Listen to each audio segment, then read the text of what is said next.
Welcome to the Lift Every Voice podcast, where we explore books by contemplative writers of color. I'm Christine Valters Paintner. And I'm Claudia Love Mair.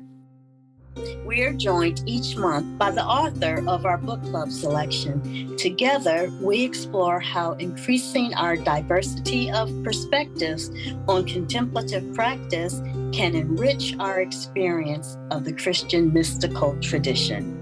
We encourage you to join us by reading the book, listening to the conversations, and engaging with the reflection questions on our website at abbeyofthearts.com.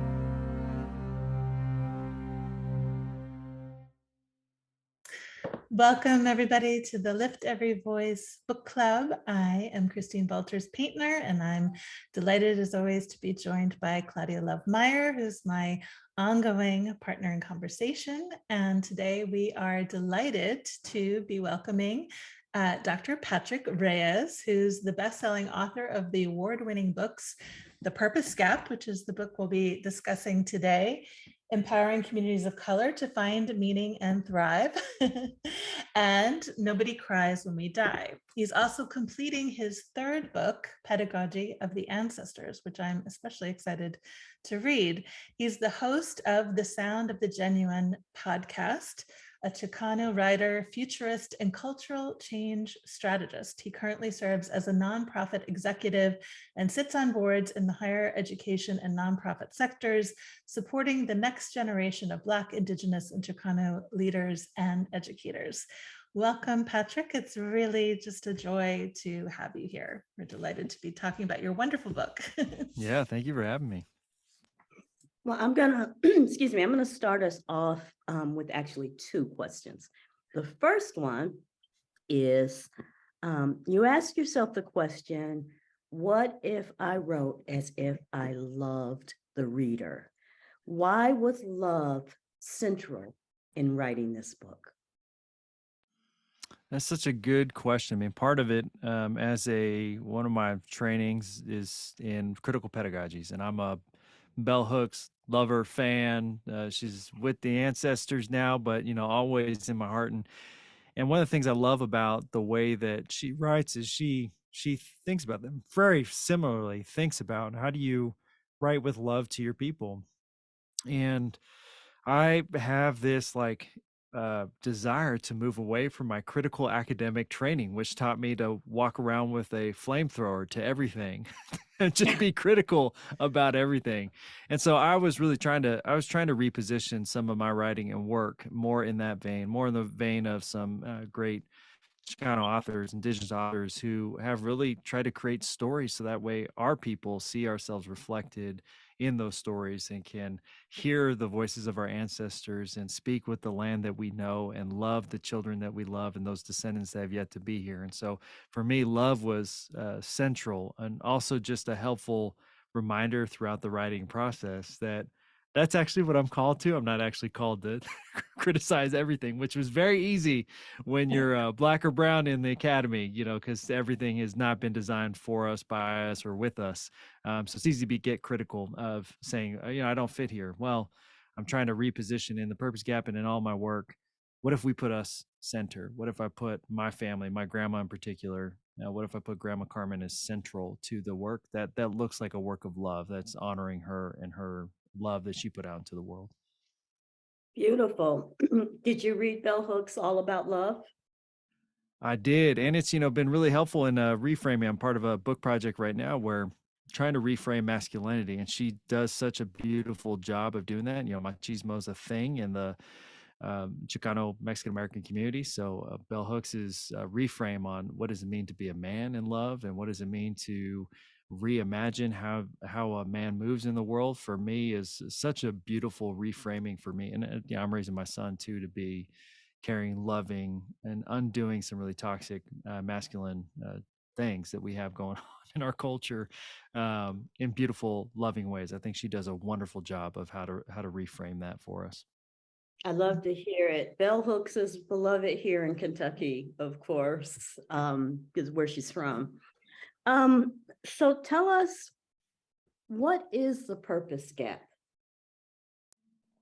Yeah, the purpose gap is, I was looking at kind of big data. So my first book, I was talking about vocation and meaning, how to find it. And it was kind of a traditional, here's some practices or tips or strategies to find something that matters to you. And I got really frustrated in the book. And I mentioned it right at the opening that I was out speaking on that book, and my dad calls me and tells me my cousin passed away. And I think he was formerly incarcerated. He had, you know, addictions and afflictions that I haven't had to experience. And so I was really trying to wrestle with why am I here and he's not? He was a wonderful, brilliant guy. I mean, he's just, similar to me. And so I started looking at, like, what are the conditions that surrounded our different communities, and we're about 10 years apart. So different generation, different city that we grew up in, really trying to take, and it just opened up a world of data to think about. Okay, if you add up the housing gap, the education gap, the healthcare gap, the wage gap, the wealth gap, you start thinking about all these things between what dominant society has and what marginalized groups or formerly colonized or currently colonized groups or folks are facing, and trying to decolonize that. It meant that the purpose gap shows up in ways that, in the way that we talk to our children, the way that we dream of what you can be when you grow up. And so for me, it was trying to put a word to, like, what happens to young Black and brown children in the United States in particular when a whole bunch of resources aren't provided to them. How does that impact their imagination about what is their purpose in life, or what provides them meaning in life? And what does that do, and what can we do about it? So the purpose gap is really, if you add up all those gaps, the healthcare, wealth, health, education gaps, and then said, what does that do to a young person, or what does that do to the next generation? That's the purpose gap. It limits the imagination of what is possible. Thank you. Yeah, that's beautiful. And you talk about the image of spirit work and how the spirit helps to broaden our imagination and to imagine what is possible. So I wonder if you could talk a little bit more about that and how the spirit is at work in this broadening of the conversation and the imagination. Yeah, I have to credit Laura Rendon for that. She's also a critical pedagogue, a writer, educator, who really thought critically about how spirit shows up in our lives. And spirit can be defined in many things. I work at a Christian organization, but I'm raising Indigenous and Jewish children. My wife is Indigenous and Jewish. So, spirit can be broadly defined as the ways that breath moves. In my own Chicano Indigenous traditions, it's the breath that blows through and out into the world. I think you find that in Hebrew scripture. So spirit for me is that movement of our ancestors and the ground and the earth to love, healing, compassion, these other aims that are not necessarily the things that are typically associated with purpose, like a job, work, more labor. I don't want more labor, Yeah. I want more peace and love in my life. So spirit is critical for this work to accompany us, to come alongside. And I have a number of ways that I define that in the purpose gap. There's a deep animism in the purpose gap. I talk about, walking with the coyotes in the arroyo, which I do regularly, just did it yesterday. I talk about meeting my ancestors in dreams and having conversations with them. I also talk about my own sort of Chicano Catholic practices that help ground me in the traditions, the sacred traditions of the church I grew up in. And then my grandma had home practices. My grandma was also Kinandera. So I have Indigenous practices that we do in the home to kind of cleanse the space. And so I think spirit is infused in all of that to help me really position my body, myself, in a better way with the communities I find myself in, to bring about the things I just mentioned, like love, healing, happiness. It's really beautiful, because I think one of the things I get frustrated by in a lot of the writing about vocation is it feels very job centered, like what is the work for pay you're going to do that is hopefully something of the kindling of your heart. And of course, I would hope for that for all people. And it also seems so much deeper than that, as you say, that it's more about this way of being in the world and being in relationship to others and to all of creation. And it's a beautiful broadening out of that idea of what our purpose is. So thank you for that. You mentioned the purpose gap in our own souls. Could you tell us more about what that is and how the purpose gap creates this soul purpose gap? Yeah, I mean, I didn't reference this in the book because I was just listening to it yesterday, an audio book, but I found these really great meditations from Henry Nouwen about, again, he's going back to spirit, and he was reflecting on the demonic or Diablo as a split in the spirit. And I was trying to reach for something very similar, and I wish I would have had access to his language during the book, but it was really around when the society or culture is oppressing you or putting these pressures on you, or you have had a lack of access to resources or opportunities to do them, the purpose gap that happens in our souls, at least that happened in my soul, and the young people I work with who grew up in education desert, who grew up in the fields and all stuff, you start believing that you're not as capable, or that this system is set up in a particular way that, oh yeah, they are more deserving of the more resources that they have, that they are more deserving of those opportunities, that I'm not as smart or I'm not as brilliant. And this has a profound effect on not just, I'd say, the split in our souls, like, what am I capable of? I remember my first year in grad school being like, what the heck am I doing here? Like, I can't keep up with anyone here. But, I'm about to go back and be the commencement speaker for my alma mater at that master's program, the same thing, because it was like, it took me a couple of years to kind of settle and say, like, oh, my grandma has something to teach this place. My people have something to teach this place that's missing here. My descendants will probably want to be here or occupy this space. So they need me to do my work full-throated, so that way they see someone reflected in them, because I was the first to go. So some of that work is really about trying to mend that, like, that we can call it imposter syndrome, or, that kind of pain that comes with almost, the system told me this, and I don't want to believe it, but I'm feeling the weight of those words, or I'm feeling the weight of this system on me. And it can really limit the imagination around what is possible, because that's how the system's designed to do. It's designed to take our souls. I mean, I think colonization, I've read about this in the purpose gap for indigenous Chicano folks like myself. I mean, the way that exists, or colonization exists, is to eradicate us. And that's it. Like, if you can assimilate, you have these other words, assimilate, well, that's an erasure. You've had to erase all your indigenous ancestry. You've had to erase your complexity of your people. So for me, that, like, disconnect in the soul, that purpose gap in the soul, really comes from that place where some of us start to believe it, not because we want to, but because it's like, oh, well, I didn't get access to these things. I completely understand. I'm a first and only first person in my family with a bachelor's degree, first person in my family with a master's degree. I am too old to get a doctorate. Don't you guys get any ideas? But it was, I remember being in community college, and the education desert that I grew up in, where I had a D average in high school. And then when I dropped out of high school. And when I finally went back, it was because my sixth grade teacher found out that I had dropped out, and he thought I was very bright. And he was like, hey, I'll give you a scholarship to go to college if you go back and finish. And so I went back because I wanted to go to missionary school, and I found out they don't take high school dropouts. And I remember how disorienting it was. Of course, my grade point average shot up because to what it was supposed to be. But at some point, I was offered a full ride for a 4-year college, and I didn't take it because I didn't know what that looked like. I didn't know what it was like to leave home. I didn't know what I had no frame of reference, and it frightened me. And there was nobody in my family to say, girl, you will regret that when those student loans come in.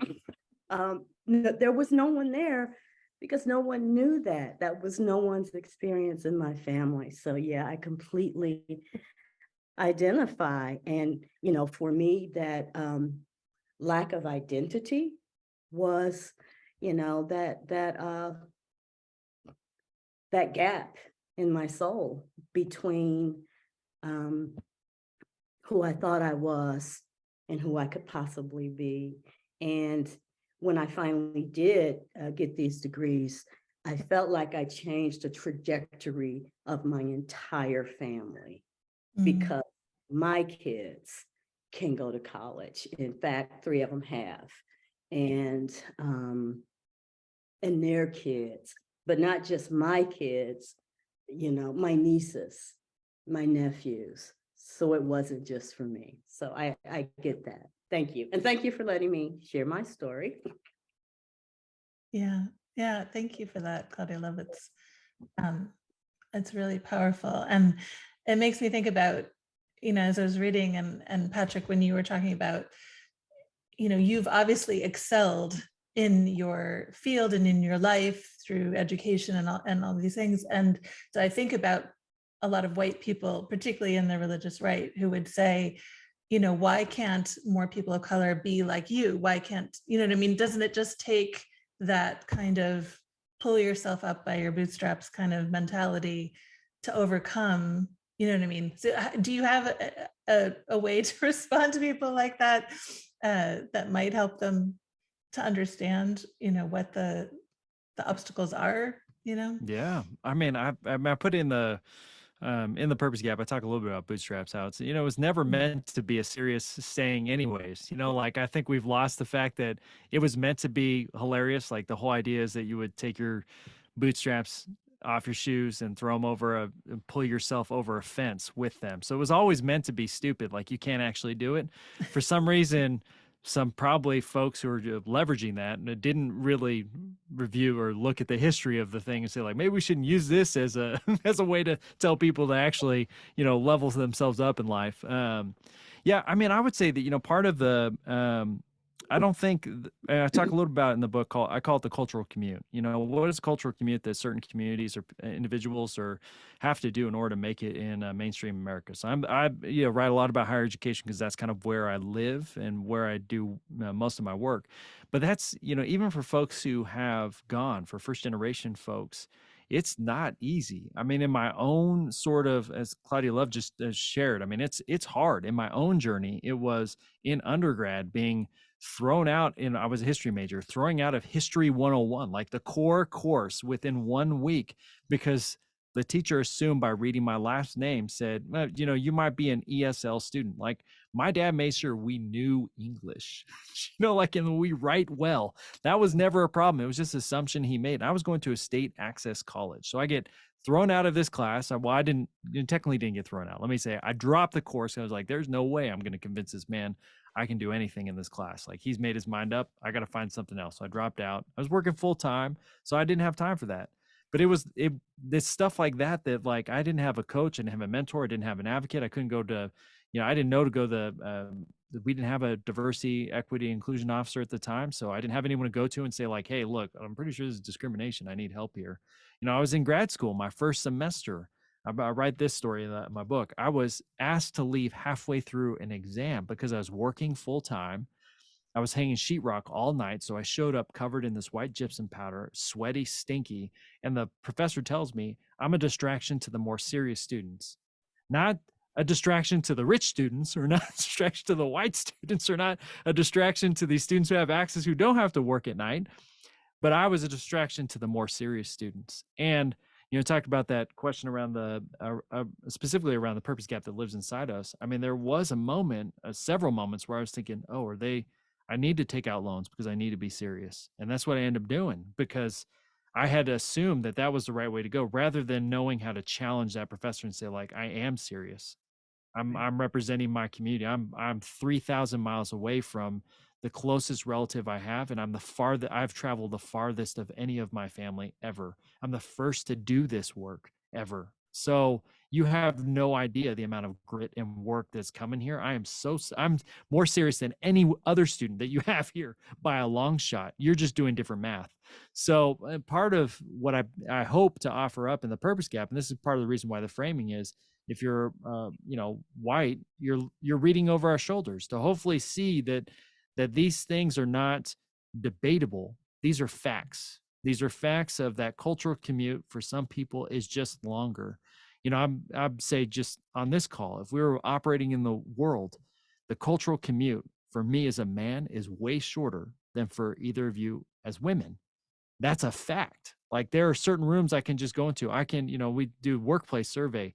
Number of the conversations about how strategy was built before the pandemic happened in the men's bathroom. Like that's a clear distinction of design that certain people, certain bodies don't have access to. And there's hard data around this. So I think about these things around like cultural commute shouldn't be that hard to explain to folks that say like these things are facts, but they impact so many people. And my offer up is that there really is this radical individualism that we think we have, the the American myth of you can do that, you can pull yourself up by your bootstraps is at its etymology a falsehood. It was just a stupid saying already. Yeah. And it's not actually possible. It really is about what access you have to resources in your community. Yeah, I think, oh, go ahead, Claudia. I was just gonna say, and here's another thing, some of us are over here like, wait, there were boots? Yes. Yeah, I think what I really appreciated, well, one of the things I appreciated, because there were lots of them, was the mix of the hard data, which was very compelling in terms of, giving people like a very concrete way of seeing this, as well as then the spirit infused, loving voice that permeates the whole thing. So you did, I think it was a beautiful job of weaving those two things together. And I appreciate that. Yeah. Patrick, what is a preferential option for silenced and forgotten voices? And why is it important that these voices are amplified? It's a great question. I mean, part of I'm borrowing preferential option for the poor, which comes from Catholic social teaching and liberation theology. Really, to say that preferential option is trying to find those, I was thinking very practically, people like my grandma who didn't have a formal education, who was the knowledge keeper, wisdom keeper, healer, practitioner. She was all the things in our community, and none of her stuff was written down. It should have been. I mean, she's the wisest, most loving human I've ever known. So it was try to take inventory of, what are the things that we need to capture for our people, so that way when my Carmelita grows up, she can see my grandma Carmen represented that. She can connect with her as an ancestor, in to be very direct in formal education, for it to count as formal education. I mean, people often, when I'm talking about either the books or any of the work I do, what's some of your joys about this? Like, oh, my grandma's teaching in places that I never thought she would, that she never could imagine that she'd be being taught. People are saying her name and talking about what she did in the world. Like that's a gift. That's a gift that will go on for generations. So now, when I say that preferential option, I think so many of us could do more of that work in our own lives. How does our own writing reflect those places that have been erased or forgotten in our own histories, our own legacies? What are the places where it's been intentionally erased? When do we get back to? I'm thinking of folks who have histories and narratives tied to the transatlantic slave trade, Black and white, folks who came over, and your family record stops because of slavery. And for those white folks, your record continues because of slavery, because you have assets and holdings in human bodies. Like, what do you do with that? And I think some of that hidden or preferential options for those histories that are not told was for me to really go those places and challenge everyone to see those places as that's the formal curriculum that we should be looking at. That's the deep dive that we should be doing. The traditions of the land. How do you learn about the plants and the land and how it's moved, and really get into its longer history? That's the work I was hopefully calling us all to in the Purpose Gap, to do a better inventory of that, and to be more honest about those histories and the impact that they have on us now who are learning. Yes, I 100% agree. Thank you. Yeah. One of the things that you talk about in the book is that, you say that you really hope your readers will realize that to overcome this purpose gap, that we have to do this work together. And you have this lovely quote where you say, don't believe the self-help literature that finding your purpose is the key to happiness. This work is not a solo act. Even Jesus could not perform his purpose alone. And so I wondered if you could talk more about that, the communal nature of this overcoming the purpose gap, and if you have worked with churches at all and helping them move from this more individualized notion of vocation to a more communal one, and if there's any ways to help shift that kind of narrative, I guess, in that paradigm.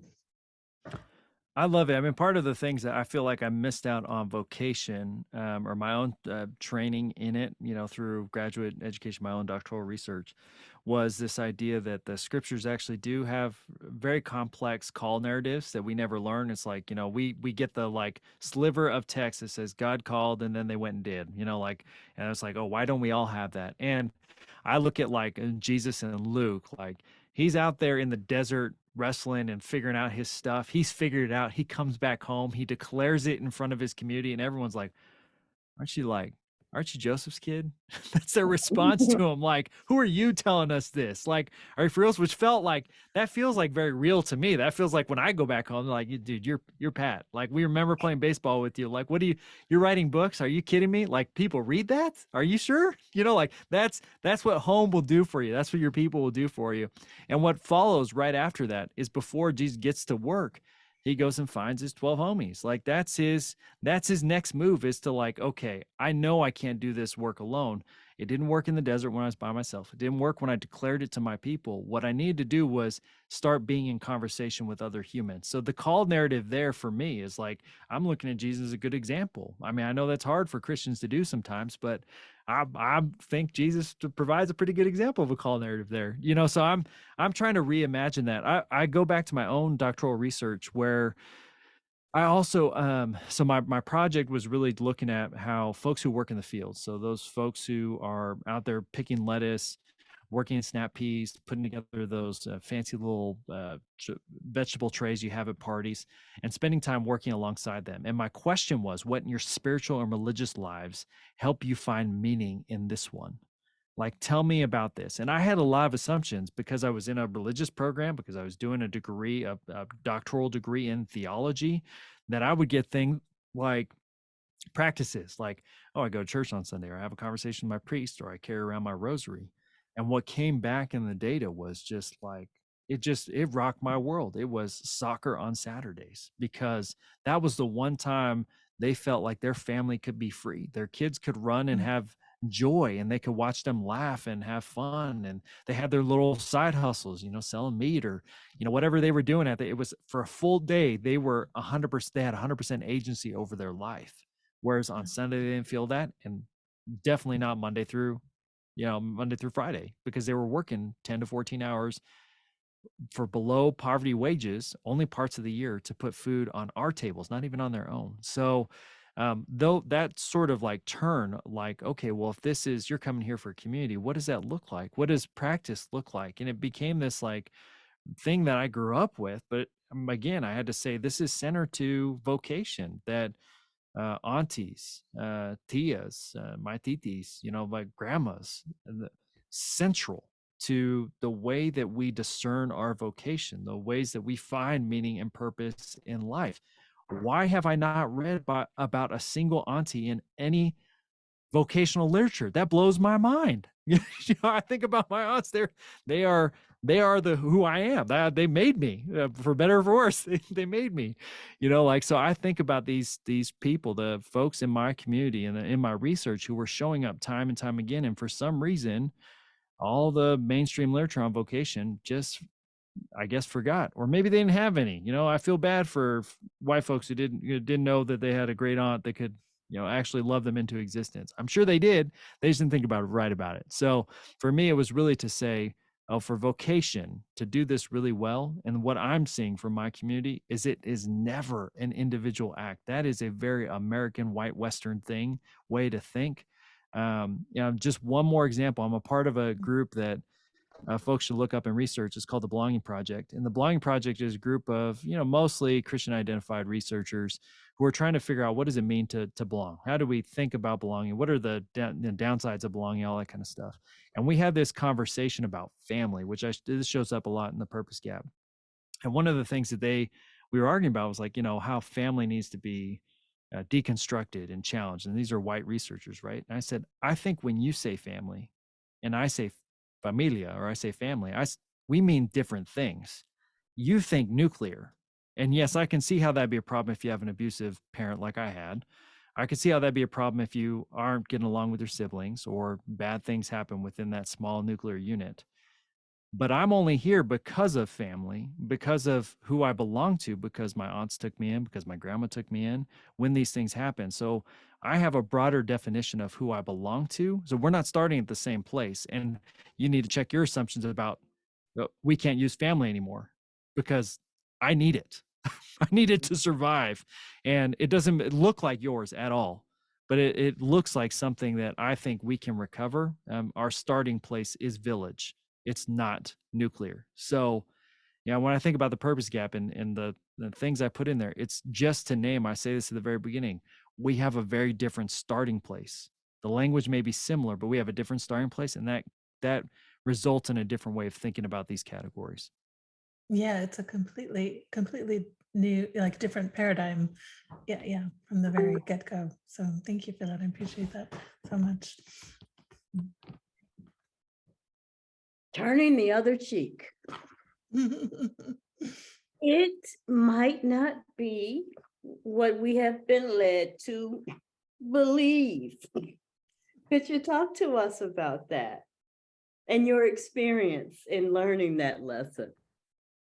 It was beautiful. The whole moment was beautiful. I'm reading some more. I'm returning actually to it this week. Walter Wink's work on Jesus and the third way, and his powers were some of the first kind of connections that I read between the decolonial, post-structuralist, like challenge of empire that I was reading that was tied to these kind of theological language I got. So I was like pumped up around, okay, this guy's doing it. But I always had this, like in grad school, I had this critical eye, like everything y'all are teaching me, I can't take home. Like I had the, I said, I opened this up with, I had a flamethrower and I was ready to use it.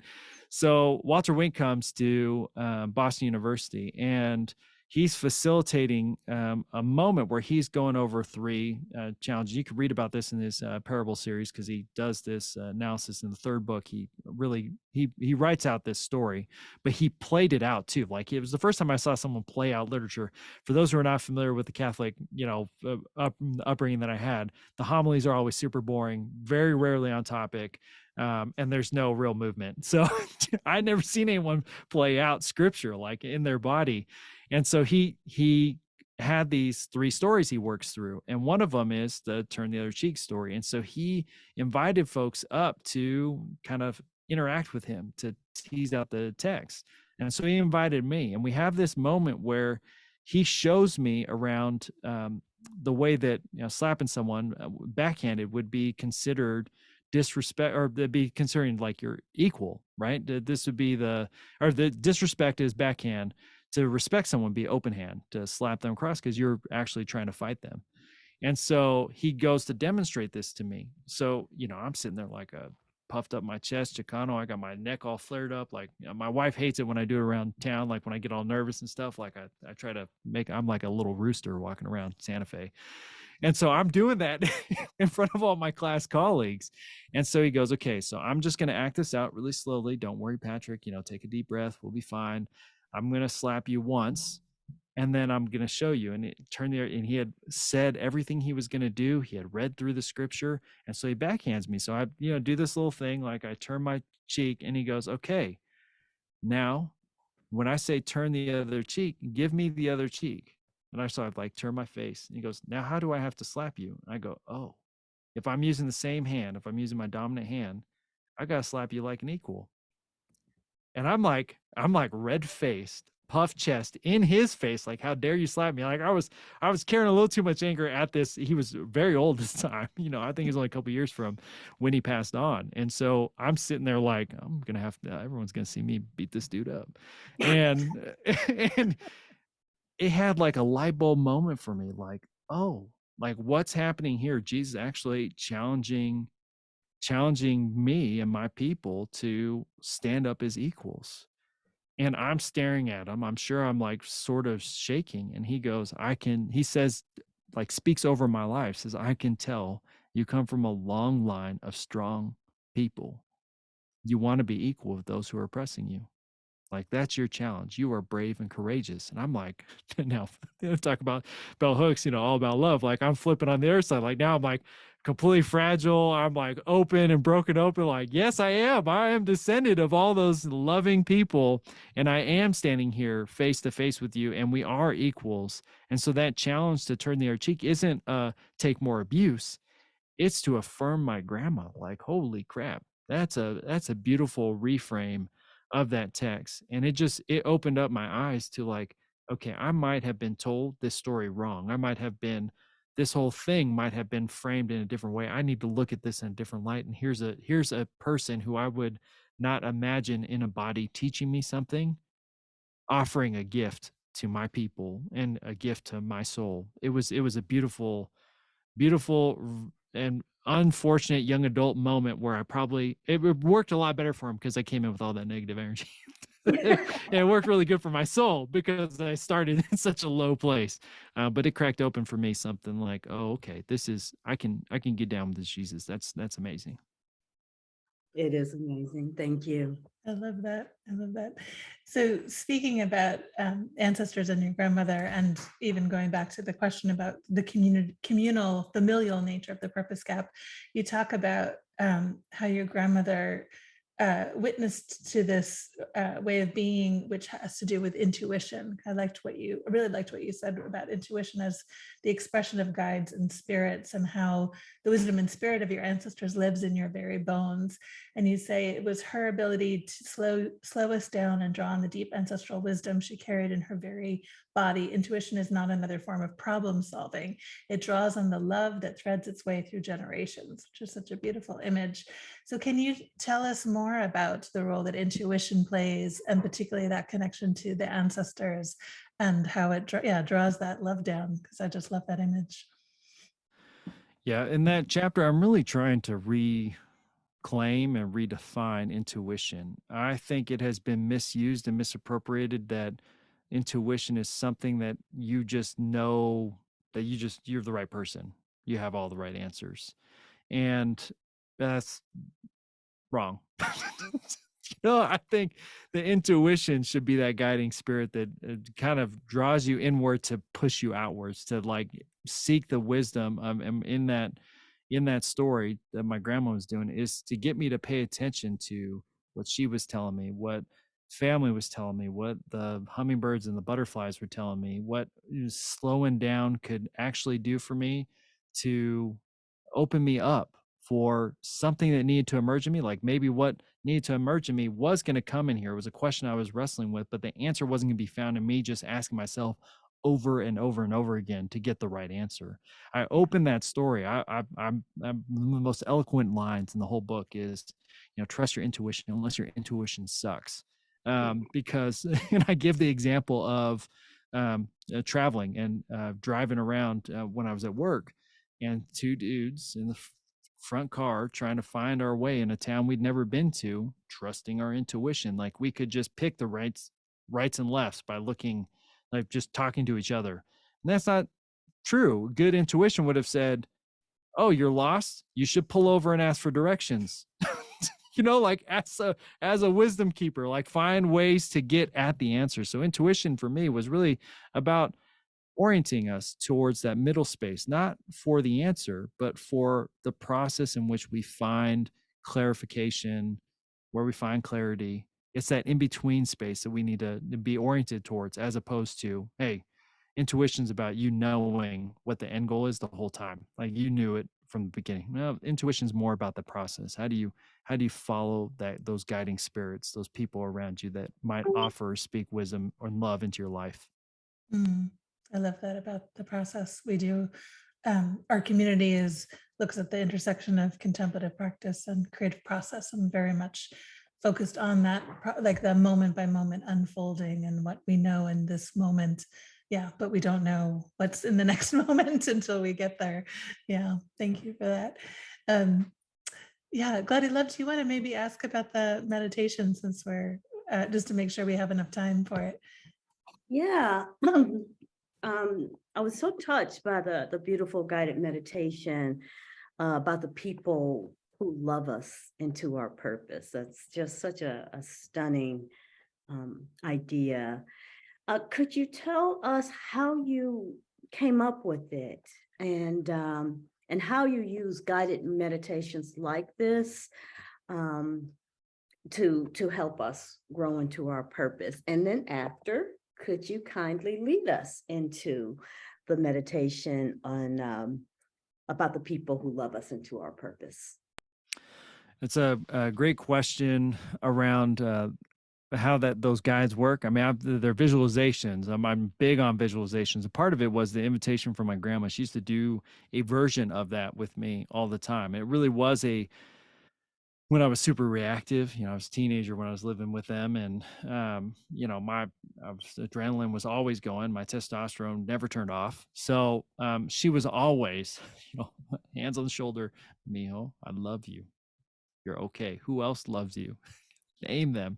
So a very embodied process with her there. And I really wanted to connect with her, and especially with my kids, to really start to see her and bring her into existence for me on a daily level. And so the visualization really came out of me combining that practice where she would do those questions that are in there with me, like in person. She'd be looking at me at my eyes and me saying, "Oh, I could just go here all the time if I really want to. So let me try to build a visualization or do a visualization that allows myself and others to do that as well." Because I think, going back to the intuition question or all the conversations that we've had so far, it's really about how do we connect with other people who have loved us into existence, how we reconnect with that kind of spirit. And I do this practice with my kids, and my kids are amazing. Just say, as a framing of this, my daughter does this practice. It's a beautiful, I have recordings from her when she was 3, she's 6 now, at least one every single for a year of her life, where she's doing some sort of guided visualization where she gets there. And this is, probably about a year and a half ago now, she was leading me in this exercise that we're about to do. And it's this with kids. So if anyone's doing these visualizations with kids, it works great, especially at bedtime. And one of the things we do with visualization is every time you give a new prompt, I ask my kids to squeeze my hand to let me know that they're at that next level. So if I ask them to visualize, let's say a Coke, squeeze my hand when you can feel, or when you can see that Coke, just so I know that they're tracking along, because she's younger and it's hard to do that. So anyways, she's leading me and I'm supposed to be squeezing her hand. She's doing this exercise with me, and I was super anxious. I was having a hard time at work that week, and I'm pretty sure I was just like squeezing the heck out of her hand. And so she stops the meditation, says, "Pa, stop hurting me. You're squeezing my hand too tight." I said, "Okay, I'm sorry, Carmelita." And she goes, "And Grandma wants you to know that I'm leading you." She's never met my grandma. Never, ever. I mean, she's her namesake. I mean, I say this all the time. I sit between 5 generations Carmelita. My grandma's Carmelita. My daughter's Carmelita. She's telling me my grandma's telling her to tell me to chill out, that she's got this. What a beautiful moment for this. So I try to invite people into that practice. So if we are cool with it, I would love to do that now. And then I'll offer a little framing for folks who want to do something slightly different that I've been doing a lot with groups right after. We good? We can do it? Yeah. All right. Great. So I'm going to invite you to get comfortable, to close your eyes, remind yourself to breathe. Take a deep breath in, deep breath out, deep breath in, deep breath out.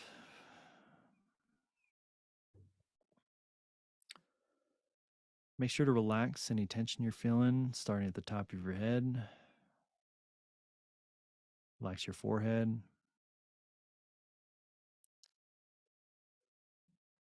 Relax your cheeks, your jaw.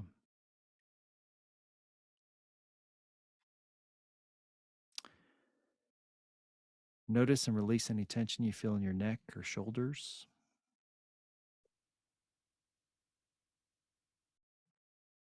Relax those arms.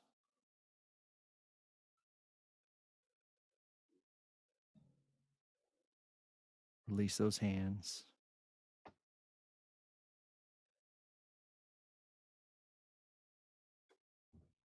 Relieve any tension in your lower back. And notice your feet on the floor.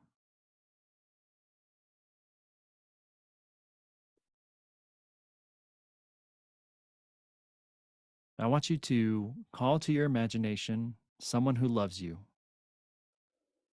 someone who calls you beloved, someone who loves you more than anything. Bring into focus their face.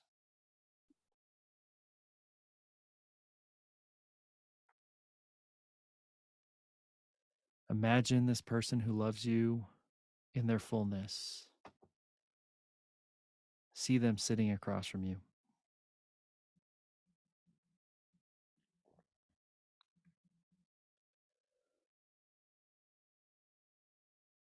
Take a moment to notice the color of their hair, shape of their face,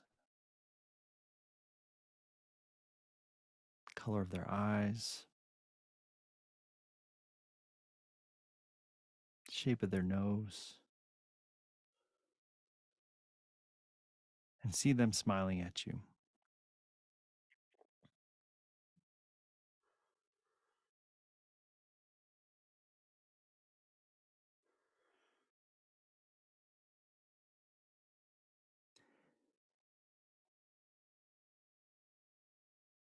Notice how this feels to sit with a person who you know loves you more than anything.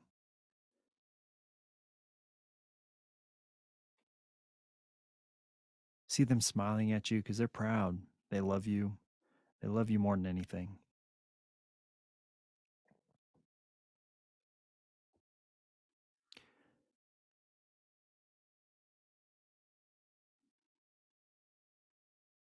And as you sit with this person who loves you more than anything,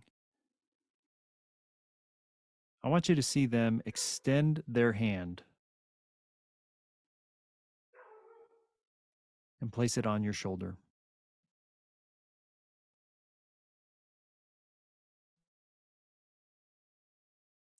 Notice them smiling at you with their hand on your shoulder. And I want you to, in your imagination, hear the words that you need to hear right now from this person who loves you more than anything. What is it that you need to hear that only this person can tell you?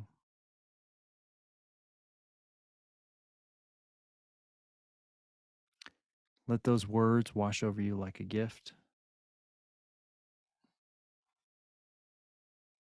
And notice the way that you feel receiving this gift from someone who calls you beloved.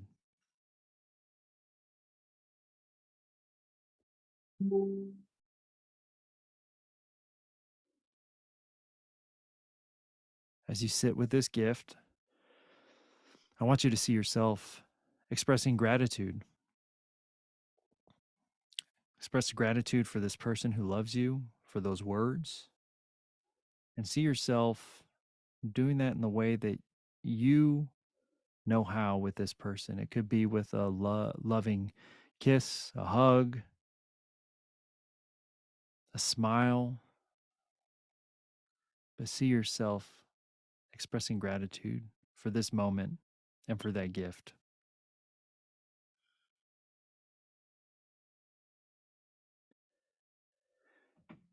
Again, notice the way that gratitude is showing up. in your body? How does it make you feel? And know that our time with this person who loves you is coming to an end.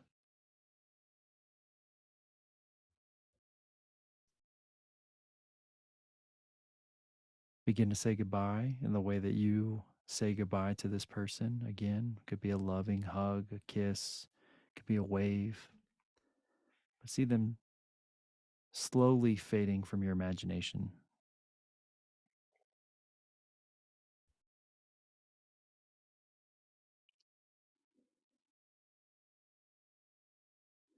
And as they fade away in your mind's eye, take one last moment to notice how you feel, how this experience was to sit with someone who loves you, to hear words that you need to hear, to express gratitude with this person, and to ultimately say goodbye to them. You sit here in your imagination by yourself. Know that you can come back here to sit with your beloved whenever you need. When life is overwhelming, when life is full of joy, you can call to your mind this person who loves you, to sit with them, even for just a moment.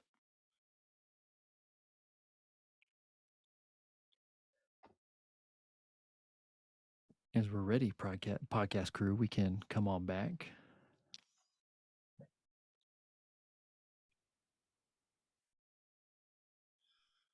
Now, I don't know who y'all saw or who the listenership saw if they were able to do the visualization practice, but the hope is that we can connect, whether it's ancestors or children or our loving partners. I know my wife loves the version of me that shows up in this a lot more than the actual version in the flesh. That this is an invitation to really call to mind those who love us and reorient our spirit towards what we deserve, to be called beloved. So yeah, that's the practice. That's practice in the book. It's the practice we do. And just one last offering, one shift I've been making in public spaces. I typically do an end with visualization practice that we do. For the last couple of years, I've been doing this one, but I've shifted a little bit to a futurist practice. And part of that invitation is to do some self-love stuff. So rather than look back or call to mind someone who loves us, I invite people to do a very similar walk through, get grounded, get settled, and then to step into the future, 10 years into the future. And that person that they're sitting across from is them sitting in front of a mirror, and they see themselves 10 years into the future. They see how they've aged. They imagine how their clothes have changed. They see themselves 10 years into the future. And part of the invitation then is to say that person 10 years in the future is looking back saying the same, very similar sentiment, that they love you. They're grateful for the work that you have put in, the things that you have done to get them to where they are, because they are living the life that you have designed and have wanted for them. And so this could be, not just calling other people, but recently it's been about how do we do some of that deeper work of inviting ourselves to really do. I think, Claudia Love, you named it, that when our soul is split and broken, how do we do some of that repair?